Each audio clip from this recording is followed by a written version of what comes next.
What is up, guys? This is Eric. This is Buddy. And we're Whittle Force. And today we are bringing you guys a segment that we like to call the Force of Will Corner. So pretty much what the Force of Will Corner is we talk about any spoilers, any upcoming news that Force of Will brings to us, or if we just want to talk, face to face to you guys, if we have any news or contests to bring to you guys. Alright, so we are bringing you guys the spoilers from yesterday. Okay, so first spoiler is going to be, as you guys saw this last week, it's going to be the Memorial of the Seven Lands. It's a 5-color ruler. Judgment cost is 4, so pretty much self-explanatory. There's not much to say about the card, so we move on with the actual J ruler. Alright, so when that card actually J activates, we're getting into Malgus, the Conqueror of Flame.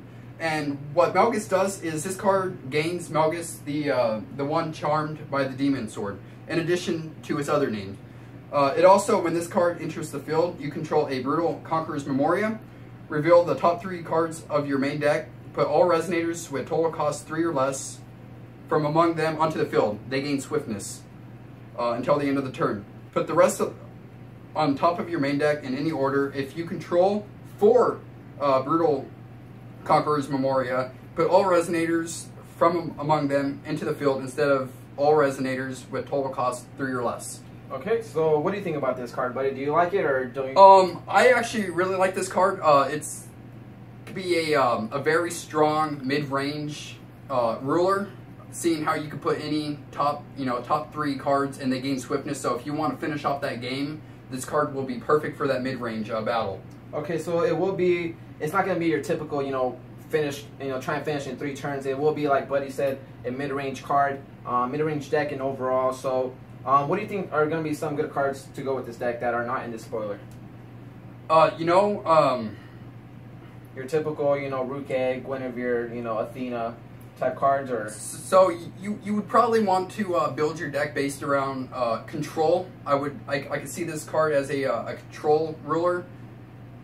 What do you think some of the cons would be for this card? Some of the cons, I think the card's kind of mediocre. I don't know, what other future spoilers in the future, will do for this actual deck.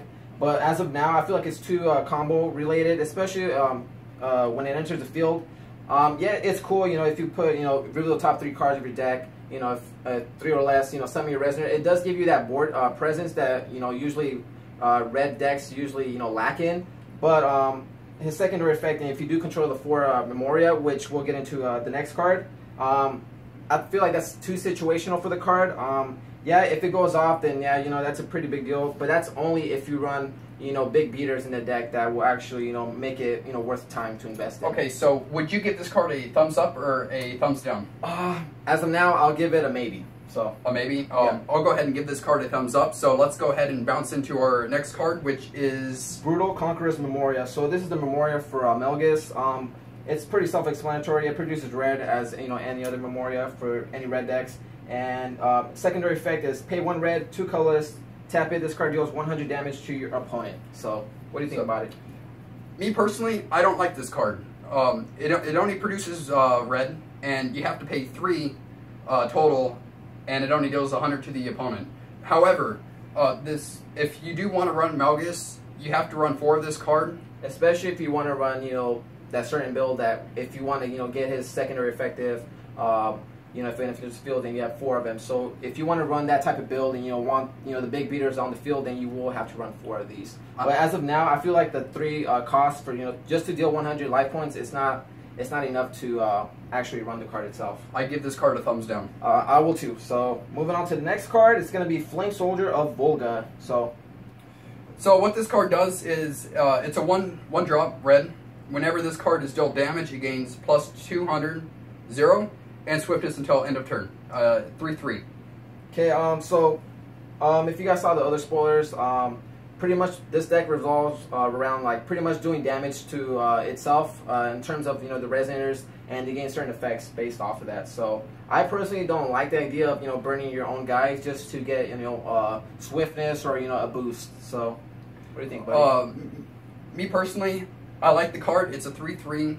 I like the whole aspect of you can burn yourself to gain additional effects. I think it gives red a unique take instead of just the Swiftness for free, basically. So we'll have to see what the spoilers in the upcoming spoilers actually do for how the it plays out. Okay. So I give this card a maybe for now. Same here. So moving on to the next card. This was going to be true successor of Serto Volca. So this is going to be a 2-drop. Resonator is going to be a king.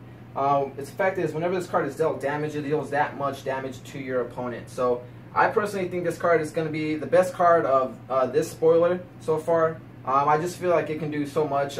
It's pretty versatile. You can splash it in any kind of deck that deals damage. So what would you think about it?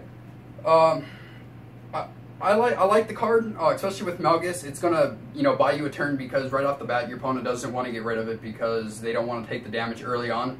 So I feel like it's a very good stall card, if you will. And also another card that that's not from this set is Emissary of the Time. It's from the last set. It's the tap and remove a card from play and deal 200 to any Resonator on the field. So I feel like that would be a good card. People would try and run in this deck since it does deal 200. You could always play him turn 1, turn 2 play him, tap it, deal 200 to Serto, and therefore it'll deal 200 to your opponent. So those chips and your damage will start to add up soon. Soon. So I give this card a thumbs up. Same here.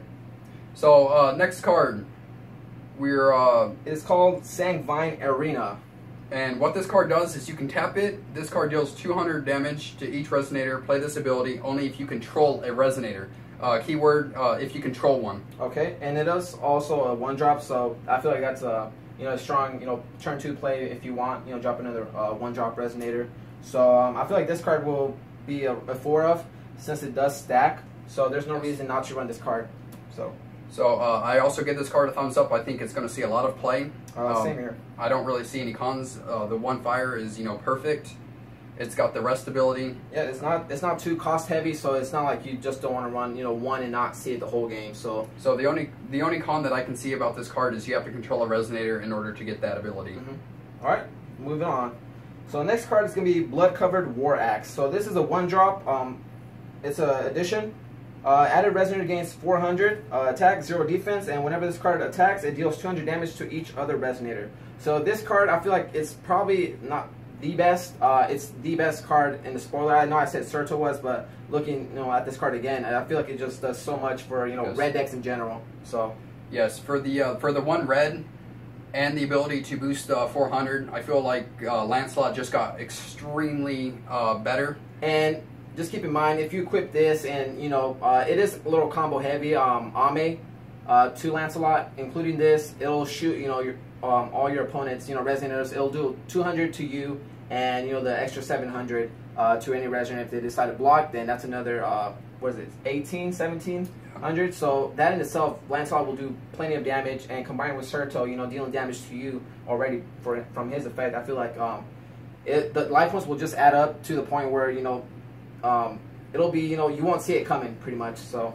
I feel like this card is going to be extremely abused just because it's only 1 will. It gets your monster plus 400, and it deals 200 to everybody. So if you are playing up against Alice World, it's really going to hurt those players that really like to spam with those little monsters. Okay. So all right. So on to the next card we have. This is going to be the last card. It's going to be Bloodfire Dragon. It's a 1-drop. It has flying. When this card enters your field, it deals 500 damage to target Resonator you control. I personally don't like this card. I feel like the dealing 500 is a little bit too much. Yeah, you can sack off your own Root Egg, but nobody wants to do that. You'd rather block with the Root Egg. So I feel like this card, and especially if it's a dragon, you don't want to run into Susan, turn 3. So that's never a good thing. I will say this though.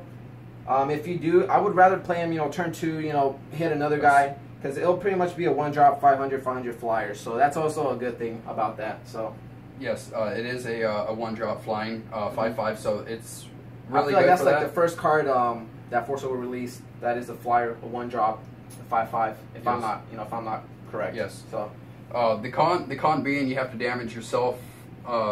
It's gonna hurt you guys, but seeing how the red deck this spoiler is pretty much based on taking damage by yourself, I'm sure that Force will release spoilers in the future. So as of right now, I have to give this card a thumbs down. Same here. And another card to add in, not from this set, from the last set, is Muse. I know that card's going to be played, so you'll probably see blue-red decks running around abusing Muse, her effect.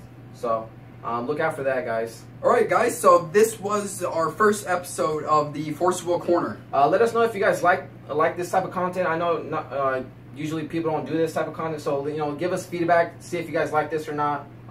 And so go ahead, give us a thumbs up. Subscribe. Check us out on the Forcible US page, and we will see you guys later.